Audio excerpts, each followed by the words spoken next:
ನಮಸ್ಕಾರ ಸ್ನೇಹಿತರೆ.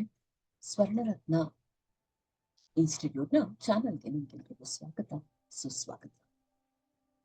ನಾವು ಈ ಹಿಂದಿನ ವಿಡಿಯೋದಲ್ಲಿ ವಾವಲ್ಸ್ನ ಒಂದು ಸೌಂಡ್ ಅನ್ನ ತಿಳ್ಕೊಂಡಿದ್ವಿ.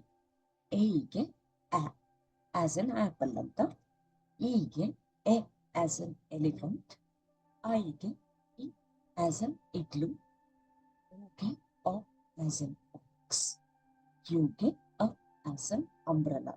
ಇಷ್ಟು ಗೊತ್ತಿದೆ, ನೀವು ಈಗಾಗಲೇ ಕಲ್ತಿದ್ದೀರಾ.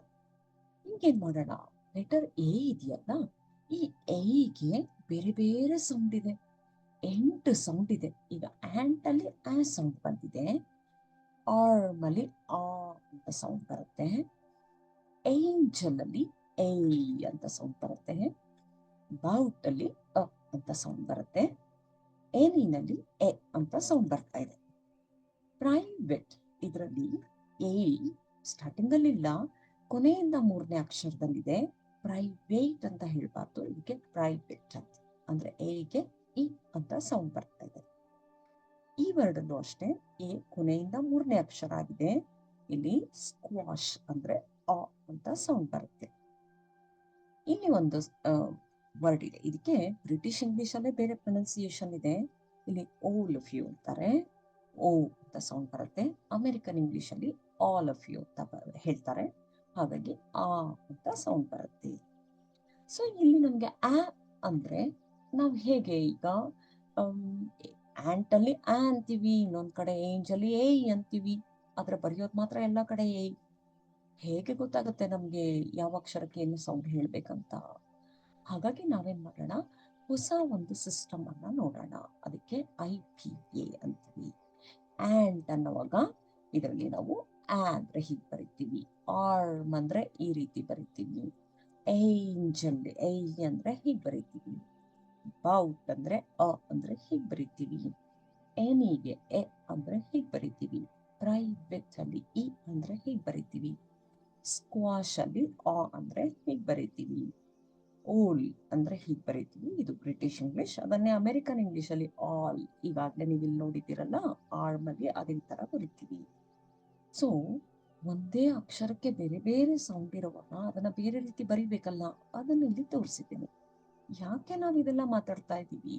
ನಮ್ಗೆ ಇಂಗ್ಲಿಷ್ ಅಲ್ಲಿರೋದು 5 vowels, A E I O U, ಆದ್ರೆ 20 ವಾವಲ್ ಸೌಂಡ್ ಇದೆ. ಈ 20 ವಾವಲ್ ಸೌಂಡ್ ಅನ್ನ ನಾವು ಬೇರೆ ಬೇರೆ ರೀತಿ ಬರೆದ್ರೆ ನಮ್ಗೆ ಗೊತ್ತಾಗುತ್ತೆ ಅಲ್ವಾ? ಹಾಗಾಗಿ ಬೇರೆ ರೀತಿ ಬರೆಯೋದಕ್ಕೆ ನಾವು IPA ಯೂಸ್ ಮಾಡ್ತೀವಿ. ಏನಿದು IPA ಅಂದ್ರೆ, ಇದು ಕೂಡ ಅಕ್ಷರ ಮಾದೇನೆ. ಒಂದು ಅಕ್ಷರಕ್ಕೆ ಒಂದೇ ಸೌಂಡ್ ಇರುತ್ತೆ, ಒಂದು ಸೌಂಡ್ಗೆ ಒಂದೇ ಅಕ್ಷರ ಇರುತ್ತೆ. ಇದಕ್ಕೆ ಇಂಟರ್ನ್ಯಾಷನಲ್ ಫೋನೆಟಿಕ್ ಆಲ್ಫಾಬೆಟ್ ಅಂತಾರೆ. ಅಂದ್ರೆ ಪ್ರಪಂಚದಾದ್ಯಂತ ನಮ್ಗೆ ಯಾವುದೇ ಭಾಷೆ ತಗೊಳ್ಳಿ, ಜಾಪನೀಸ್ ಇರ್ಬೋದು, ಸ್ಪ್ಯಾನಿಷ್ ಇರ್ಬೋದು, ಗ್ರೀಕ್, ಜರ್ಮನ್, ಕನ್ನಡ, ಹಿಂದಿ, ಗುಜರಾತಿ, ಅಸ್ಸಾಮಿ, ಒಡಿಶಾ, ತಮಿಳ್, ಯಾವುದೇ ಭಾಷೆ ಇರಲಿ, ಖ ಅಂದ್ರೆ ಇದರಲ್ಲಿ ಒಂದು ಈ ಸೌಂಡ್ ಬರಿಬೇಕು, ಖೇ ಅಂತ ಬರಿತೀವಿ. ಸೊ ಹಾಗಾಗಿ ಇಂಟರ್ನ್ಯಾಷನಲಿ ಇದು ಸೇಮ್ ಇರುತ್ತೆ, ಸೌಂಡ್ ಬೇಸ್ ಮೇಲೆ ಇರುತ್ತೆ ಇದು. ಸೊ ಈ ಸೌಂಡ್ಗಳನ್ನ ನಾವು ಕಲಿಬೇಕಾದ್ರೆ ನಮ್ಗೆ ಒಂದು ದೊಡ್ಡ ಪ್ರಾಬ್ಲಮ್ ಏನಂದ್ರೆ, 1000ಕ್ಕಿಂತ ಹೆಚ್ಚು ಅಕ್ಷರಗಳಿದೆ ಇದರಲ್ಲಿ. ಪ್ರಪಂಚದ ಎಲ್ಲ ಭಾಷೆಗೂ ಅಲ್ಲದ್ರಲ್ಲಿರೋ ಎಲ್ಲ ಸೌಂಡಿಗೂ ಒಂದೊಂದು ಅಕ್ಷರ ಅಲ್ವಾ? ಹಾಗಾಗಿ ಇದನ್ನು ಕಲಿಯೋದು ತುಂಬಾ ಕಷ್ಟ ಆಗುತ್ತೆ. ಆದ್ರೆ ನಾವೇನ್ ಮಾಡೋಣ, ಇಂಗ್ಲಿಷ್ ಅಲ್ಲಿ 44 ಅಕ್ಷರ ಇದೆಯಲ್ಲ, ಆ 44 ಅಕ್ಷರಕ್ಕೆ ಹೇಗೆ ಬರೆಯೋದು ಅನ್ನೋದನ್ನ ತಿಳ್ಕೊಳ್ಳೋಣ. ಆಗ ನಮ್ಗೆ ಇದು ತುಂಬಾ ಸುಲಭ ಆಗತ್ತೆ. ನಾನಿಲ್ಲಿ ನಿಮ್ಗೆ IPA ವಾವಲ್ಸ್ ಅಲ್ಲಿ, ಇಂಗ್ಲಿಷ್ ಅಲ್ಲಿ ವಾವಲ್ಸ್ ಅಲ್ಲಿ ಇದೆ, ಅದನ್ನ ಮಾತ್ರ ಫಸ್ಟ್ ತೋರಿಸ್ತೀನಿ. ಇಂಗ್ಲಿಷ್ ಅಲ್ಲಿ ವಾವಲ್ಸ್ ಅನ್ನ ನಾವು 2 ಭಾಗ ಮಾಡ್ತೀವಿ. ಒಂದಕ್ಕೆ ಪ್ಯೂರ್ ವಾವಲ್ಸ್ ಅಂತೀವಿ, ಇನ್ನೊಂದಕ್ಕೆ ಡಿಫ್ಥಾಂಗ್ಸ್ ಅಂತೀವಿ. ಅಂದ್ರೆ 2 ವಾವಲ್ ಸೇರಿ ಆಗಿರುತ್ತೆ ಇದು. ಇಂಗ್ಲಿಷ್ ಅಲ್ಲಿ 12 ವಾವಲ್ ಸೌಂಡ್ ಇದೆ. ಯಾವುದು ಅಂದ್ರೆ ನೋಡಿ, ಇಲ್ಲಿ ಕಾಣಿಸ್ತಾ ಇದೆ ನಿಮ್ಗೆ. ಹಾಗೆ 8 ಡಿಫ್ಥಾಂಗ್ಸ್ ಇದೆ. ಇದು ನಿಮ್ಗೆ ತೋರಿಸ್ತಾ ಇದ್ದೀನಿ. ಇಲ್ಲಿ ನೋಡಿದ ತಕ್ಷಣ ಹೇಗಿದೆಲ್ಲ ಕಲಿಯೋದು ಟೆನ್ಷನ್ ಆಗುತ್ತೆ ಅಲ್ವಾ? ಹಾಗಾಗಿ ಒಂದೊಂದೇ ಮೆಟ್ಲು ಹತ್ಕೊಂಡು ಹೋಗೋಣ, ಅಂದ್ರೆ ನಿಧಾನಕ್ಕೆ ಒಂದೊಂದೇ ಸೌಂಡ್ ಅನ್ನ ನಾವೀಗ ಕಲಿಯೋಣ. ಈ ವಾವಲ್ಸ್ ಅಲ್ಲಿ 5 ಸೌಂಡ್ ನಿಮ್ಗೆ ಹೇಳ್ಕೊಟ್ಟಿದ್ದೀನಲ್ವಾ, ಆ 5 ಸೌಂಡ್ಗೆ ಫಸ್ಟ್ IPA ಕಲಿಯೋಣ. ಈಗ ಎ ಕಾಣಿಸ್ತಲ್ಲ, ನಾನು ನಿಮ್ಗೆ ಈಗಾಗಲೇ 8 ಸೌಂಡ್ ತೋರಿಸಿದ್ದೀನಿ ಎ. ಆದ್ರೆ ಈ 8 ಸೌಂಡ್ ಬೇಡ, ಮೊದಲನೇ ಸೌಂಡ್ ಶಾರ್ಟ್ ವಾವಲ್ ಸೌಂಡ್ ಏನ್ ಹೇಳಿದ್ವಿ ನಾವು ಆ ಅಂತ ಕಲ್ತಿದೀವಲ್ಲ, ಅದಕ್ಕೆ IPA ಬರೆಯೋದು ಹೇಗೆ, ಈ ರೀತಿ ಬರೀತೀವಿ. ಇದನ್ನು ಬರೆಯೋದು ಹೇಗೆ, ಈ ಆರೋ ನೋಡ್ಕೊಳ್ಳಿ ಹೇಗೆ ಮೂವ್ ಆಗುತ್ತೆ ಅಂತ, ಅದೇ ರೀತಿ ಬರೀಬೇಕು. ಇದು ಮೇಲಿಂದ ಕೆಳಗಡೆ ಹೋಗಿ ಒಂದು ಈ ತರ ಬರೀತೀವಿ, ಆಮೇಲೆ ಅದು ಉಲ್ಟಾ ಇನ್ನೊಂದು ಸ್ಟ್ರೈಟ್ ಹೀಗೆ ಹೋಗಿ ಈ ತರ ಬರೀತೀವಿ. ಅಂದ್ರೆ 2 ಒಂದಕ್ಕೊಂದು ಅಂಟಿಸ್ದಾಗಿರುತ್ತೆ. ಆದ್ರೆ ಒಂದನ್ನ ಅಬ್ಸರ್ವ್ ಮಾಡಿ, ಇಲ್ಲಿ ಸ್ಮೂತ್ ಎಡ್ಜ್ ಇದೆ, ಇಲ್ಲಿ ಶಾರ್ಪ್ ಎಡ್ಜ್ ಇದೆ. ಓಕೆ, ಇನ್ನೊಂದ್ಸಲ ತೋರಿಸ್ತೀನಿ ನೋಡಿ. ಮೇಲಿಂದ ಕೆಳಗೆ ಹೋಗಿ ತಿರ್ಗಾ ಅರ್ಧದವರೆಗೂ ಮೇಲ್ ಹತ್ತಿ ಪೂರ್ತಿ ಅಡ್ಡಗೆರೆ ಹಾಕಿ ಆಮೇಲೆ ಈ ತರ ಸ್ಟ್ರೈಟ್ ಬರೆದು ಅದನ್ನ ಜಾಯಿನ್ ಮಾಡ್ತಾರೆ. ಈಗ ಲೆಟರ್ ಇಗೆ ಶಾರ್ಟ್ ವಾವಲ್ ಸೌಂಡ್ ಏನ್ ಹೇಳಿದ್ವಿ, ಎ ಅಂತ ಅಲ್ವಾ. ಎಗೆ IPA ಉಲ್ಟಾ 3 ತರ ಬರೀತೀವಿ. ಹೀಗೆ ಹೋಗಿ ಇಲ್ಲಿಂದ ಹೀಗೆ ಬಂದು ಬರೀತೀವಿ. ಇದಕ್ಕೆ ಸೌಂಡ್ ಎ. ಇನ್ನೊಂದ್ಸಲ ತೋರಿಸ್ತೀನಿ ನೋಡಿ. ಇದನ್ನ ನೀವು ಪೆನ್ಸಿಲ್ ಇಟ್ಕೊಂಡು ಹೀಗೆ ತಗೊಂಡು ಹೀಗೆ ಹೋಗಿ ಹೀಗೆ ಬಂದು ಈ ತರ ಬರೀಬೇಕು. ಐಗೆ ಶಾರ್ಟ್ ವಾವಲ್ ಸೌಂಡ್ ಇ. ಈ IPA ನಲ್ಲಿ ಬರಿಬೇಕಂದ್ರೆ ಕ್ಯಾಪಿಟಲ್ ಐ ತರನೇ ಬರಿತೀವಿ, ಆದ್ರೆ ಸೈಜ್ ಸ್ವಲ್ಪ ಸಣ್ಣ ಇರುತ್ತೆ. ಹಾಗೆ ಓ ಅಕ್ಷರಕ್ಕೆ ಶಾರ್ಟ್ ವಾವಲ್ ಸೌಂಡ್ ಆ ಆಗುತ್ತೆ. ಓ ಅನ್ನೋದು ಅದರ ಹೆಸರು, ಆ ಅದರ ಮೊದಲನೇ ಸೌಂಡ್. ಆ ಬರಿಬೇಕಾದ್ರೆ ನಾವು ಹೇಗೆ ಬರಿತೀವಿ, ಒಂದು ಸ್ಟ್ರೈಟ್ ಲೈನ್ ಬರೆದು ಅದೇ ಲೈನ್ ಅಲ್ಲಿ 2/3 ಹೋಗ್ಬಿಟ್ಟು ಒಂದು ಓ ತರ ಓವಲ್ ಬರೆದು ಅದನ್ನ ಓವಲ್ ಶೇಪ್ ಅನ್ನ ಇಲ್ಲಿಗೆ ಸೇರಿಸ್ತೀವಿ.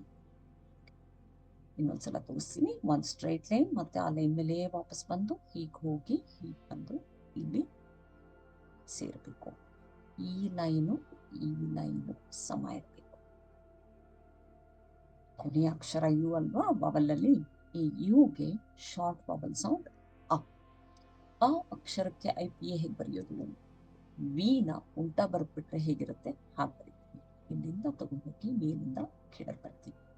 ಇದು ಅಕ್ಷರದ ಸೌಂಡ್ ಏನಿರುತ್ತೆ ಅ ಅಂತ. ಸೊ IPL ಹೇಗೆ ಬರಿತೀವಿ, ಇಲ್ಲಿಂದ ಮೇಲ್ ಹೋಗಿ ಹೀಗೆ ಬರೀತೀವಿ. ಇದು ಅ. ಬನ್ನಿ ಈಗ ಒಂದ್ಸಲ ಶಾರ್ಟ್ ವಾವಲ್ಸ್ ಅನ್ನ ನಾವು 4 ಲೈನ್ ಅಲ್ಲಿ ಬರೆಯೋದಾದ್ರೆ ಹೇಗೆ ಬರಿತೀವಿ ಅಂತ ತೋರಿಸ್ತೇನೆ. ಯಾವಾಗಲೂ ನಮ್ಗೆ ಈ ಅಕ್ಷರಗಳು ಈ ಬ್ಲೂ ಲೈನ್ ಇಂದ ಈ ಬ್ಲೂ ಲೈನ್ ಒಳಗೆ ಬರಬೇಕು. ಒಂದ್ಸಲ ಈಗ ಆ ಎ ಇ ಅ ಇದೆಯಲ್ಲ, ಇಷ್ಟೂ ಸೌಂಡ್ಗಳನ್ನ ನಾನು ನಿಮ್ಗೆ ದೊಡ್ಡದಾಗಿ ಬರೆದು ತೋರಿಸಿದ್ದೆ ಅಲ್ವಾ. ಆದ್ರೆ ನಿಮ್ 4 ಲೈನ್ ಅಲ್ಲಿ ಬರಿಬೇಕಾದ್ರೆ ಪುಟ್ಟದಾಗಿ ಬ್ಲೂ ಲೈನ್ ಇಂದ ಬ್ಲೂ ಲೈನ್ ಒಳಗೆ ನೀವು ಇಷ್ಟನ್ನು ಬರೀಬೇಕಾಗುತ್ತೆ. ಈಗ ನಿಮ್ಗೆ ಶಾರ್ಟ್ ವಾವಲ್ ಸೌಂಡ್ ಗೊತ್ತಾಯ್ತು, ಅದಕ್ಕೆ IPA ಗೊತ್ತಾಯ್ತು. ಪ್ರಾಕ್ಟೀಸ್ ಮಾಡ್ಬೇಕಲ್ಲ. ಒಂದ್ಸಲ ಸೌಂಡ್, ಪಿಕ್ಚರ್, ಲೆಟರ್ ಹಾಗೆ IPA ಅಸೋಸಿಯೇಟ್ ಮಾಡಿ ಒಟ್ಟಿಗೆ ನೋಡೋಣ. ಇದು ಎ, ಇದಕ್ಕೆ ಇದು ಎ ಅಂತೀವಿ, ಆದ್ರೆ ಈ ಎಗೆ ಸ್ಮಾಲ್ ಲೆಟರ್ ಎ ಅಂತ. ಎ ಫಾರ್ ಆಪಲ್ ಅಂತ ಹೇಳಿದೀವಲ್ಲ, ಆಪಲ್ ಅಲ್ಲಿ ಮೊದಲನೇ ಸೌಂಡ್ ಆ ಅಂತ ಬರುತ್ತೆ, ಅದನ್ನ IPA ನಲ್ಲಿ ಈ ತರ ಬರೀತೀವಿ. ಎರಡನೇ ಅಕ್ಷರ ಈ ಸ್ವರಗಳಲ್ಲಿ ಅಂದ್ರೆ ವಾವಲ್ಸ್ ಅಲ್ಲಿ ಈನ ಸ್ಮಾಲ್ ಲೆಟರ್ ಹೀಗೆ ಬರೀತೀವಿ. E for elephant. ಎಲಿಫೆಂಟ್ ಈ ಇಂದ ಶುರುವಾಗುತ್ತೆ, ಅವ್ರು ಹೇಳುವಾಗ ಎ ಅಂತೀವಿ. Elephant A. ಎ ಸೌಂಡ್ ಅನ್ನ ನಾವು IPA ನಲ್ಲಿ. ನೆಕ್ಸ್ಟ್ ಅಕ್ಷರ ಐ, ಸ್ಮಾಲ್ ಲೆಟರ್ ಹೀಗೆ ಬರೀತೀವಿ. I for igloo. ಇಗ್ಲೂ ಇ ಅಂತ ಸೌಂಡ್ ಸ್ಟಾರ್ಟ್ ಆಗುತ್ತೆ, ಐ ಇಂದ ಬರೀತೀವಿ. ಸೊ ಈ ಸೌಂಡ್ ಅನ್ನ ನಾವು IPA ನಲ್ಲಿ ಈ ತರ ಬರೀತೀವಿ. ಮುಂದಿನ ಅಕ್ಷರ ಓ, ಇದು small letter O for axe.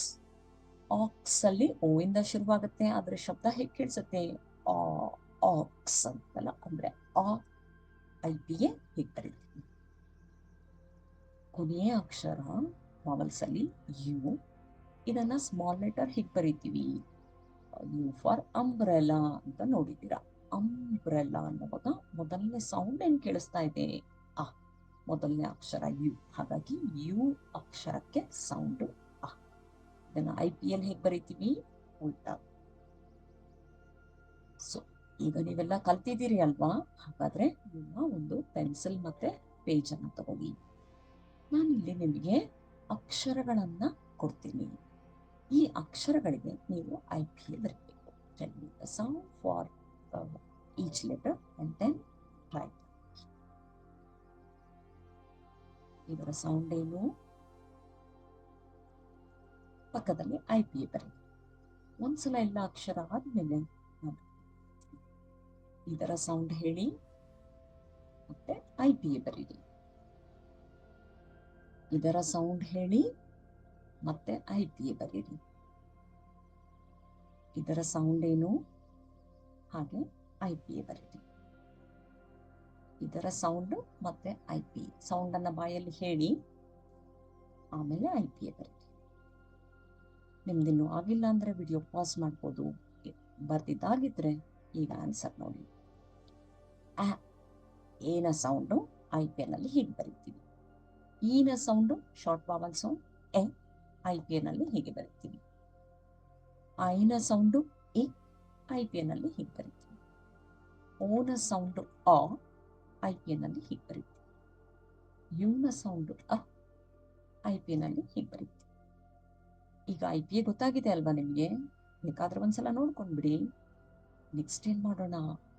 First IPA ಬರೀತೀನಿ. ನೀವು ಅದಕ್ಕೆ ಲೆಟರ್ ಬರಬೇಕು.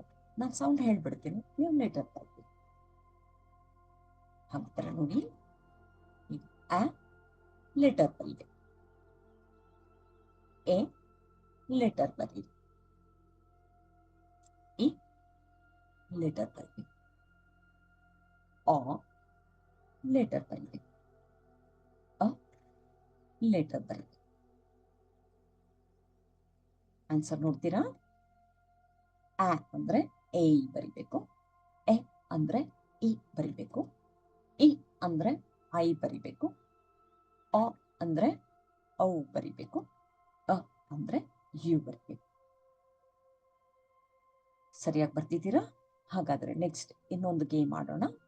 ಇಲ್ಲಿ ಬರ್ದಿರೋ IPA ಅಕ್ಷರಗಳು ಒಂದು ಅಕ್ಷರ ಮಾತ್ರ ಇದರಲ್ಲಿ ಡ್ಯಾನ್ಸ್ ಮಾಡುತ್ತೆ. ಅದಕ್ಕೆ ನೀವು ಸೌಂಡ್ ಕರೆಕ್ಟಾಗಿ ಹೇಳ್ಬಿಟ್ಟು ಆಮೇಲೆ ಆ ಅಕ್ಷರನ ನೀವು ಲೆಟರ್ ಅಲ್ಲಿ ಬರಿಬೇಕು. ಇಲ್ಲಿ IPA ಇದೆ, ನೀವು ಲೆಟರ್ ಅಲ್ಲಿ ಬರಿಬೇಕು. ಆದ್ರೆ ಯಾವ್ದಂತ ನೀವು ಅಬ್ಸರ್ವ್ ಮಾಡ್ತಾ ಇರ್ಬೇಕು. ಅದಾದ್ಮೇಲೆ ಕಲರ್ ಚೇಂಜ್ ಆಗುತ್ತೆ. ಆವಾಗ ನಾನು ಅದರ ಸೌಂಡ್ ಮತ್ತೆ IPA ಎರಡು ಹೇಳ್ತೀನಿ. ನೋಡೋಣ ಎಷ್ಟು ಪಾಯಿಂಟ್ಸ್ ತಗೋತೀರಾ. 5ಕ್ಕೆ 5 ಪಾಯಿಂಟ್ ಬರುತ್ತಾ? ಪ್ರತಿಯೊಂದು ಸರಿ ಇದ್ರೆ 1 ಪಾಯಿಂಟ್ ನಿಮಗೆ ನೀವು ಕೊಟ್ಕೊಳ್ಳಿ. ಯಾವ ಅಕ್ಷರ ಗೊತ್ತಾಯ್ತಾ? ಮಧ್ಯದಲ್ಲಿದ್ದು ಟ್ರೈ ಮಾಡಿ. ಇದರ ಸೌಂಡು ಇದರ ಲೆಟರು ಯು. ನೆಕ್ಸ್ಟ್ ಅಕ್ಷರ ಈಗ ಅಬ್ಸರ್ವ್ ಮಾಡ್ತೀರಾ?